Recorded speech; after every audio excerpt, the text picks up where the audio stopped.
Hi, I'm Roseanne DeTorres. I'm the managing partner of DeTorres and DeGeorge Family Law. And this video is another in our series of showing our clients how we provide 360 degrees of care. Here at DeTorres and DeGeorge Family Law, we know that divorce and family law clients often need more than just legal advice. And that's why we partner with different professionals that can guide you and offer you services that can assist you in your journey through the legal process and beyond.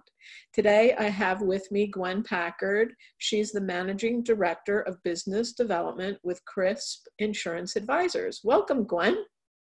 Thank you, Roseanne. Please tell us a little bit about you and what you do. So my role here at CRISP Insurance Advisors is to help the agency to grow in all areas. We help our clients with managing their risk, whether there be a business, an individual, or family, and we help them with their insurance programs, life, health, disability, and then their property and their liability exposures. Great. Well, thank you for being here, and this is a topic I think that many of my clients are very interested in. But unfortunately, people that are under the stress of going through a divorce often don't think about insurance as much as they should, and oftentimes their insurance advisor is lost in the process because one of the parties has a relationship with that person, and so the one that's being left doesn't have that continuing relationship. Can you give us some insurance-related considerations for people that are going through a divorce? Why would it be important for somebody going through a divorce to speak with you? Well, usually the first thing that comes up is life insurance, because the court may decide that one or both parties needs to have life insurance or disability insurance to fulfill an obligation for alimony or child support in the event that they can't do that any longer. So that's usually the first thing that comes up, because it's a forced issue. Yeah. And certainly it can be addressed very easily, very efficiently, and inexpensively, usually, because it's for a specific period of time, usually while the kids are still dependent. The other thing that comes up and is not usually thought of is that one person leaves the home, the family home, and yet it's probably not, either hasn't been sold or financially hasn't been worked out yet. So both of them own the home and one of them isn't there. And if that's the case, that person who's left should be removed as a named insured on the policy and should be added as an additional insured. The reason for that is because they really don't fit the definition of a named insured any longer. But they still want to protect their interests from a liability standpoint in case somebody slipped and fell at the property and sued them, or if there was a fire or a theft, their interests in the property would be covered, and they would also get copies of everything at their address. Okay. And then you mentioned too collections, ensuring collection for personal property. Talk to us about that. Well, this is usually a real pain point in a divorce, because somebody wants the art or the jewelry or the wine or whatever it is that they're collecting, the cars. A lot of our clients have collections, and for insurance purposes, those items are usually appraised, valued, and then listed out on the policy. So that can be very helpful to a person like you or anybody looking for a list of those things that they collect. However, it is appraised a little bit differently for estate purposes and divorce purposes. We can always help them find a professional who can help with those valuations, but it's really important to determine not only who's going to have those things from your perspective, but who is going to insure those things and how.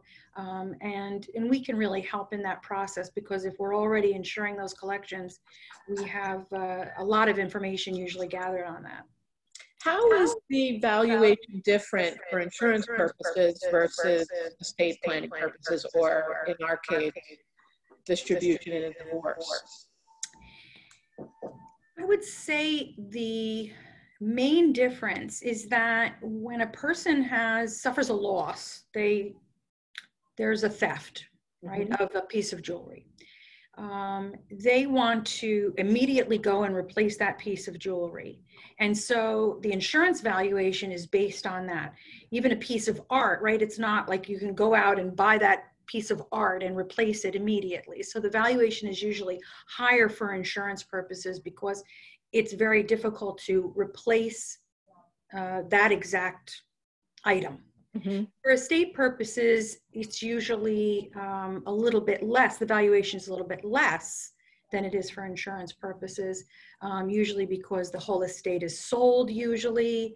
In this case, it might be valued as a whole, and then one person pays off, the other person pays half, or however you arrange it. So it is a little bit different, but most appraisers that we refer to and that we use do both kinds of valuations. Okay.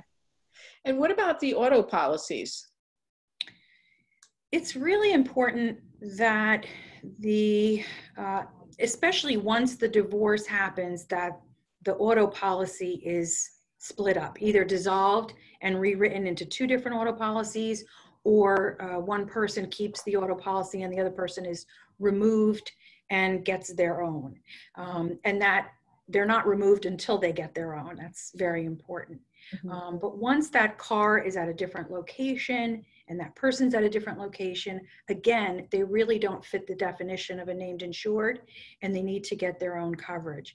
And what usually comes up in a divorce, or sometimes years later when the kids are teenagers and they start driving, is who's going to insure the kids, who's going to insure their car.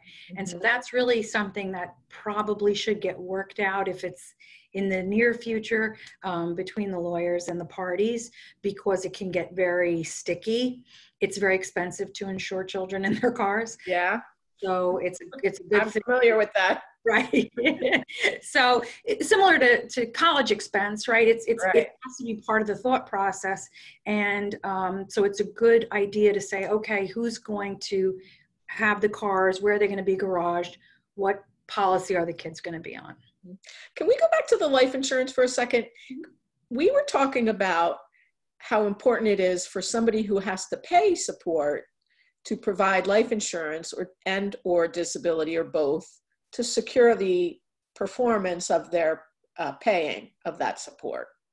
But it's just as important for the person receiving support to also have life insurance and disability insurance, wouldn't you say? Yes, absolutely. Yeah. I mean, traditionally, it's the breadwinner who gets the insurance. Even in a married situation, the person who is the primary breadwinner or the breadwinner is the person who gets the insurance. But both parties should definitely think about getting life insurance, because even if I am a stay-at-home mom and I'm taking care of my kids, what is the value of that? I think most stay-at-home moms would put a big price tag on that. And to replace that and all of those things would be very difficult. Also, it does give both parents an opportunity to have some money even saved up for education purposes. Yeah, so important. Gwen, thank you so much for this really vital information. Tell our viewers how they can get a hold of you. Well, my office is in Branchburg, but I am licensed in all 50 states, so they can reach out to me on my cell phone is best, 973-941-8391, or gpackard@crispadvisors.com. Wonderful. Gwen, thanks so much for being here today. Thank you, Roseanne.